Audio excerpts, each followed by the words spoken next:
Hello friend, welcome to my channel digital help LTD. तो सब friend प्रतिदिনের নিচিনা মই আজি আপনার কারণে আটা গুরুত্বপূর্ণ ভিডিও লৈ আহিছোঁ। তো সব ফ্রেন্ড আজি ভিডিও বিষয় হল সোশিয়াল সিকিউরিটি অফিসার ভ্যাকেন্সি। তো সব ফ্রেন্ড ইএসআইসির পৰা 93 ভ্যাকেন্সি ওলাইছে। তো সব ফ্ৰেন্ড এইটো হল অসম ৰাজ্যিক বীমা কৰ্মচাৰী ৰাজ্যিক বীমা নিগমৰ পৰা। ইয়াতে আপোনাৰ অফিচিয়েল নোটিফিকেশ্যন চাব পাৰে। ESIC recruitment 2022 93 social security officer vacancy online apply. তো সব ফ্ৰেন্ড ৰাজ্যিক বীমা নিগমৰ পৰা 93টা পোষ্ট ওলাইছে। আৰু এই পোষ্টটোৰ কাৰণে আপোনাক কেনেকৈ এপ্লাই কৰিব আৰু কি ডকুমেণ্টছৰ প্ৰয়োজন হ'ব সম্পূৰ্ণ প্ৰচেছ মই আজি ভিডিঅ'ত দেখুৱাম। তো সব ফ্ৰেন্ড সম্পূৰ্ণ ভিডিঅ' চাই থাকিব। তো সব ফ্ৰেন্ড আপোনালোকে ইয়াতে অফিচিয়েলি নোটিছ চাব পাৰে।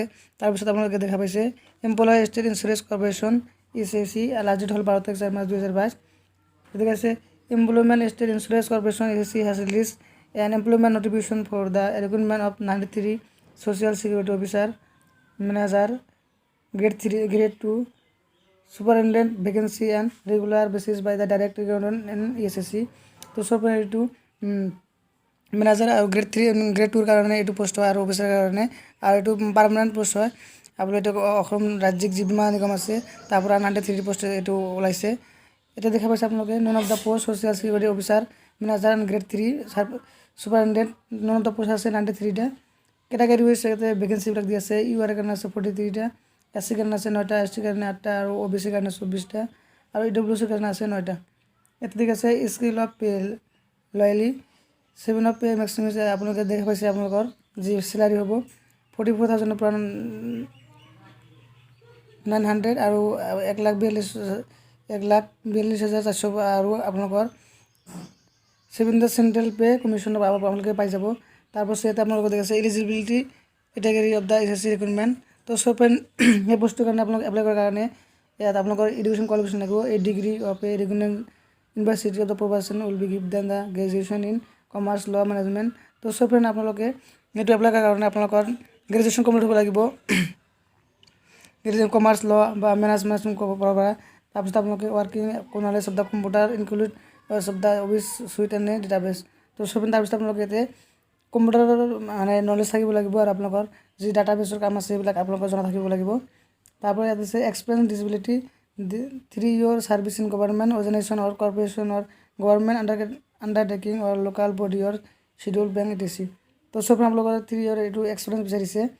এইটো আপোনাৰ যদি কোনোবা যদি আছে ভাল, আৰু নাথাকিলে নাই আৰু। তাৰপিছত আপোনালোকৰ এজ লিমিট দি আছে 21 to 20 year on the crossing to Bharat. তো সব আপোনালোকে এপ্লাই কৰাৰ কাৰণে এইটো আপোনাৰ বয়স হ'ব লাগিব। 21 বছৰৰ তলত হ'ব নোৱাৰিব আৰু 27 বছৰৰ ওপৰত হ'ব নোৱাৰিব। তাৰপৰে কিছুমান এছ ৰিলেকশ্যন দি আছে SC ST অফিচৰ কাৰণে। তাৰপিছত আপোনালোকে ইয়াত আছে এপ্লিকেশ্যন ফিজ SC ST PWDৰ কাৰণে আপোনালোকৰ ফিজ হ'ল 250 টকা আৰু অদাৰ কেটেগৰীৰ কাৰণে আছে 500 টকা। তাৰপিছত ইয়াতে আপোনালোকে দেখা পাইছে payment mode debit card, RuPay Visa, Mastercard, master credit card, internet banking, IMPS cash card, mobile wallet. তো সব আপোনালোকৰ পেমেণ্ট কৰা বহুত কৰা অপশ্যন দি আছে ইয়াতে। তাৰপৰা আপোনালোকে যিকোনো এটা অপশ্যন চুজ কৰি আপোনালোকে পেমেণ্ট কৰিব পাৰিব। তাৰপৰা ইয়াতে দি আছে how to apply for ECIC recruitment.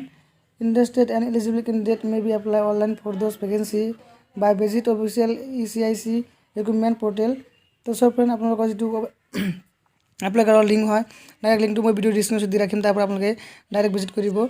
আৰু আপোনালোকৰ এতিয়া দেখা পাইছে starting date of submission of the online application 11 তাৰিখ 3 মাৰ্চ 2022 আৰু last date submission of the application হ'ল 12 তাৰিখ 4 মাৰ্চ 2022। তো সব আপোনালোকে অনলাইন কৰাৰ কাৰণে ইয়াতে দেখা পাইছে অনলাইন এপ্লিকেশ্যন, ইয়াতে ক্লিক কৰি দিব। ক্লিক কৰি দিয়াৰ পিছত সব ফ্ৰেণ্ড আপোনালোকৰ মাজত এনেকৈ ইণ্টাৰফেচ আহিব। তো সব ফ্ৰেণ্ড এপ্লাই কৰা ডাইৰেক্ট লিংকটো মই ভিডিঅ' ডিছক্ৰিপশ্যনত দি ৰাখিম, তাৰ পৰা ভিজিট কৰিলে এনেকৈ ইণ্টাৰফেচ আহিব। আৰু সব ফ্ৰেণ্ড আৰু এটা কথা, যদি আপোনালোকে মোবাইলে এইটো এপ্লাই কৰে তেনেহ'লে আপোনালোকৰ মোবাইলটো ডেস্কটপ চাৰ্ট কৰি ল'ব, নহ'লে আপোনালোকৰ যিটো ৱেবছাইট মানে মানে যিটো এপ্লাই কৰা যিটো লিংক সেইটো লিংকটো অ'পেন নহ'ব। তো সব এনেকুৱা ইণ্টাৰফেচ অহাৰ পিছত প্ৰথমতে আপোনালোকে ইয়াতে দেখা পাইছে click here to new registration. প্ৰথমে আপোনালোকে ৰেজিষ্ট্ৰেশ্যন কৰি ল'ব, ইয়াতে ক্লিক কৰি দিব। মই ক্লিক কৰি দি আছোঁ। ক্লিক কৰি দিয়াৰ পিছত সব ফ্ৰেণ্ড আপোনালোকৰ ইয়াতে এপ্লাই কাৰণে কি ডিটেইলছ লাগিব, বেছিক ইনফৰ্মেশ্যন লাগে। প্ৰথমে আপোনালোকে বেছিক ইনফৰ্মেশ্যন দিব লাগিব, তাৰপিছত ফটো এণ্ড চিগনেচাৰ, তাৰপিছত আৰু ডিটেইলছ দিব লাগিব।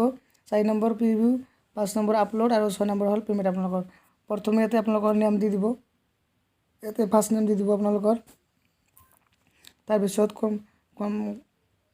কনফাৰ্ম নেম দিব, তাৰপিছত মিডিল নেম, তাৰপিছত আপোনালোকৰ কনফাৰ্ম নেম, তাৰপিছত last name, confirm last name দিয়াৰ পিছত তাৰপিছত আপোনালোকে এইফালে আছে আপোনালোকৰ দিয়াৰ পিছত আপোনালোকে ইয়াতে আপোনালোকৰ যিটো মোবাইল নাম্বাৰ আছিল এই মোবাইল নাম্বাৰটো দিব, তাৰপিছত আপোনালোকৰ কনফাৰ্ম মোবাইল নাম্বাৰ দিব, তাৰপিছত এল্টাৰনেটিভ মোবাইল নাম্বাৰ আৰু অন্য এটা নাম্বাৰ দিব লাগিব লগতে ইয়াতে দি দিব।